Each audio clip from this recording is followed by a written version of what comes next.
하나님의 형상으로 지어진다는 것.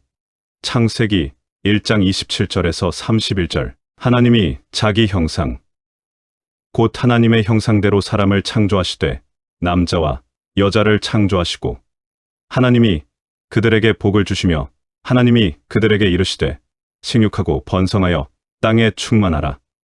땅을 정복하라. 바다의 물고기와 하늘의 새와 땅에 움직이는 모든 생물을 다스리라 하시니라. 하나님이 이르시되 내가 온 지면에 씨 맺는 모든 채소와 씨 가진 열매 맺는 모든 나무를 너희에게 주노니 너희의 먹을거리가 되리라. 또 땅의 모든 짐승과 하늘의 모든 새와 생명이 있어 땅에 기는 모든 것에게는 내가 모든 푸른 풀을 먹을 거리로 주노라 하시니 그대로 되니라. 하나님이 지으신 그 모든 것을 보시니 보시기에 심히 좋았더라. 저녁이 되고 아침이 되니 이는 여섯째 날이니라. 하나님의 아들 예수 그리스도가 하나님의 형상이십니다. 그 중에 이 세상의 신이 믿지 아니하는 자들의 마음을 혼미하게 하여 그리스도의 영광의 복음의 광채가 비치지 못하게 함이니 그리스도는 하나님의 형상이니라. 고린도후서 4장 4절. 그는 보이지 아니하는 하나님의 형상이시오. 모든 피조물보다 먼저 나신 이시니. 골로새서 1장 15절. 그런데 하나님은 우리 인간도 하나님의 형상으로 만드셨다고 하십니다.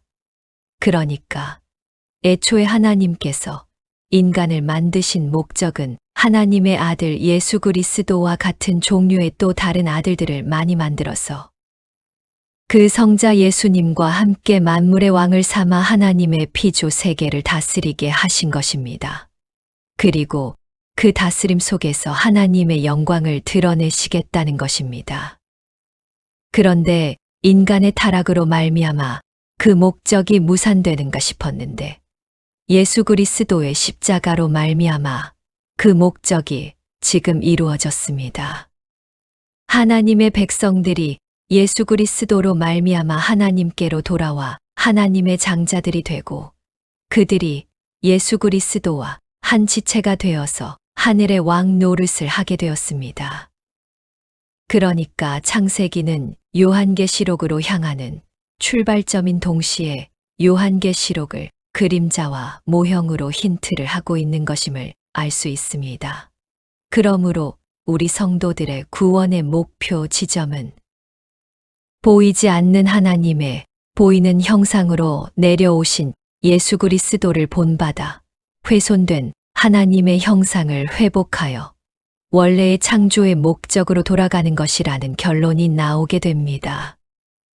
하나님이 미리 아신 자들을 또한 그 아들의 형상을 본받게 하기 위하여 미리 정하셨으니 이는 그로 많은 형제 중에서 맏아들이 되게 하려 하심이니라. 로마서 8장 29절. 나의 자녀들아 너희 속에 그리스도의 형상을 이루기까지 다시 너희를 위하여 해산하는 수고를 하노니. 갈라디아서 4장 19절. 너희가 서로 거짓말을 하지 말라. 옛사람과 그 행위를 벗어버리고 새 사람을 입었으니 이는 자기를 창조하신 이의 형상을 따라 지식에까지 새롭게 하심을 입은 자니라. 골로새서 3장 9절에서 10절. 우리는 이것을 하다가 가는 것입니다. 우리는 이 땅에서 신앙생활을 통해 하나님의 형상으로 이 땅에 오신 예수 그리스도의 형상을 좇아 훼손된 하나님의 형상을 회복하는 일에 전력을 다하는 것입니다. 그리고 하나님은 분명히 우리가 결국에는 그 하나님의 형상으로 완전하게 회복될 것임을 약속하셨습니다. 우리가 흙에 속한 자의 형상을 입은 것 같이 또한 하늘에 속한 이의 형상을 입으리라. 고린도전서 15장 49절. 우리가 다 수건을 벗은 얼굴로 거울을 보는 것 같이 주의 영광을 보매 그와 같은 형상으로 변화하여 영광에서 영광에 이르니 곧 주의 영으로 말미암음이니라.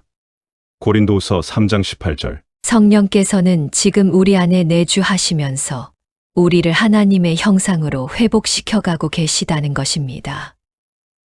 그러니까 우리 성도가 이 땅에서 인생을 통해 해야 하는 유일한 일은 하나님의 형상으로 지어져 가는 것입니다.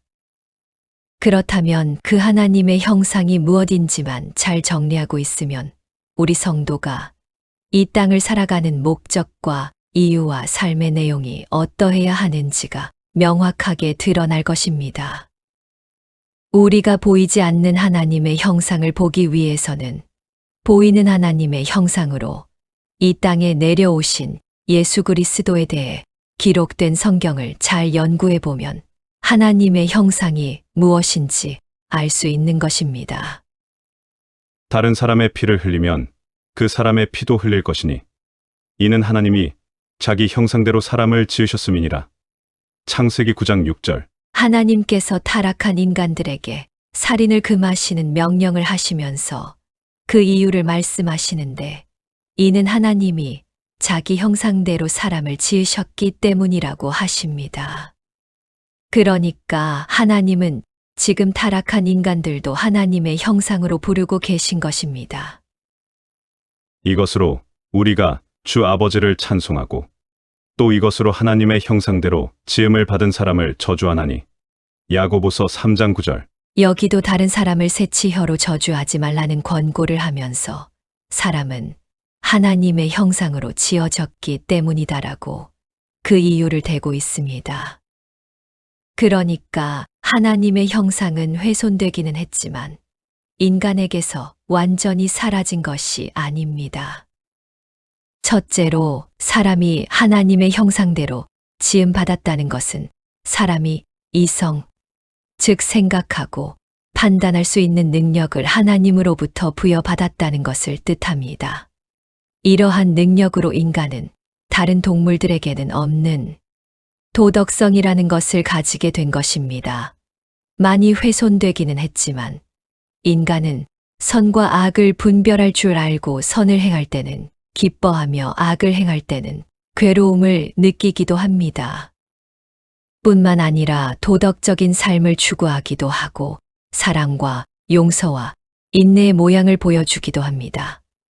인간은 완전한 사랑이시며 완전한 선이신 하나님의 형상으로 지어졌기 때문에 타락했음에도 불구하고 하나님 형상의 흔적을 여전히 소유하고 있는 것입니다. 그런데 타락한 인간은 그 하나님의 형상의 자녀물인 사랑과 용서와 인내를 자기를 위해 쓴다는 의미에서 구조적 형상은 남아있지만 기능적 형상이 사라졌다는 표현을 쓰는 것입니다. 그러나 참 하나님의 형상이신 주님은 이 땅에 내려오셔서 완전한 도덕과 완전한 사랑과 완전한 용서가 무엇인지를 보여주고 가셨습니다. 그것은 자신을 위함이 아닌 하나님의 영광을 드러내기 위한 것이었습니다. 그 자리가 바로 우리가 도달해야 할 목적지입니다.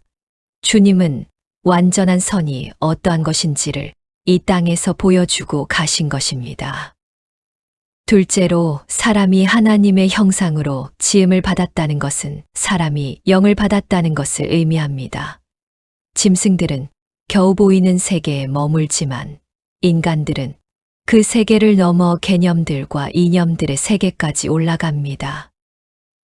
인간은 영적 활동인 사고를 통하여 개별로부터 보편을 끌어내기도 하고 가시적인 것들을 보며 불가시적인 것들을 추론해내며 참과 선과 미의 이념들을 형성하기도 하고 피조물들로부터 하나님의 영원하신 능력과 신성을 도출해내어 이해하기도 합니다.